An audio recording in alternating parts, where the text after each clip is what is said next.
हमारे YouTube channel परमात्मा की दृष्टि पर सभी जुड़ने वाले भाई बहनों को हमारी तरफ से जय शिव परमात्मा की। आज का सब्जेक्ट है कि शिव प्रतिमा का अर्थ क्या है, शिवलिंग क्यों बनाई जाती है, शिवलिंग का क्या अर्थ है वास्तविक।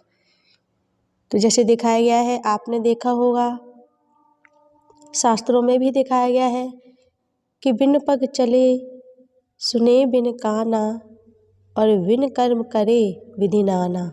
तो कहते हैं कि परमात्मा के हाथ पैर ना होते हुए भी, कान आँख ना होते हुए भी, फिर भी वो संसार को संभाल रहा है, सभी की रचना कर रहा है, सभी को देख रहा है।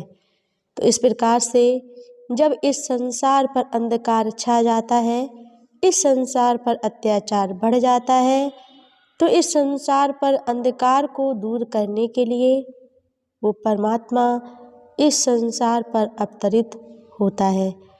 तो इसी उपलक्ष्य में परमात्मा का एक शिवलिंग बना दिया जाता है, जिससे लोग परमात्मा के स्वरूप को पहचानने लगें।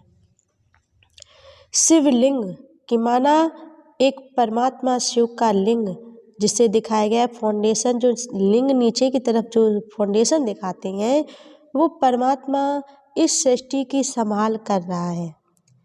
कि माना वो स्वरूप का अर्थ क्या है कि जैसे आत्मा भी गोलाकार की है, परमात्मा भी गोलाकार का है और ये पृथ्वी भी गोलाकार की है। इन्हीं तीनों को मिला करके इस शिव प्रतिमा का वर्णन किया गया है। अब जैसे आपने देखा, शिवलिंग पर जो 3 लकीरें दिखाते हैं, बिंदु दिखाते हैं, उसका क्या प्रतीक है?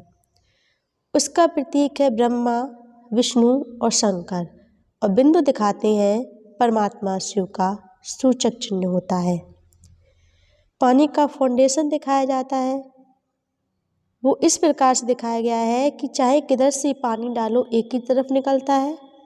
उसका वास्तविक अर्थ क्या है कि चाहे राजा हो, चाहे रंक हो, चाहे दैत्य हो, चाहे दानव हो, चाहे मनुष्य हो या देवता हो, चाहे गरीब हो चाहे अमीर हो, परमात्मा सभी को एक ही घाट ले जाता है। हम आत्माएं, मनुष्य जैसा कर्म करते हैं, उन्हें वैसा ही फल प्राप्त होता है। इस प्रकार से परमात्मा ने दिखाया गया है, फाउंडेशन उसका दिखाया गया पानी का घेर, कि चाहे किधर से पानी डालो एक ही तरफ निकलता है। हम सभी मनुष्य जैसा कर्म करते हैं, उन्हें वैसा ही फल प्राप्त होता है। हम अच्छे कर्म करेंगे तो हमें अच्छा फल प्राप्त होगा, और बुरे कर्म करेंगे तो बुरा फल प्राप्त होगा। इसलिए हम सभी बच्चों को अपने कर्मों का परिवर्तन करना है। इसके पश्चात शिवलिंग दिखाया गया है कि शिव प्रतिमा का एक स्वरूप दिखाया गया, जिससे संसार पर मनुष्य परमात्मा को पहचानने लगे।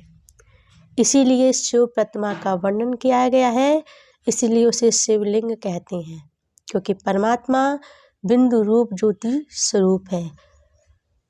और अब आप सभी को हमारी वीडियो पसंद आई हो तो उसे लाइक करें और सब्सक्राइब करना ना भूलें। अच्छा, जय शिव परमात्मा की।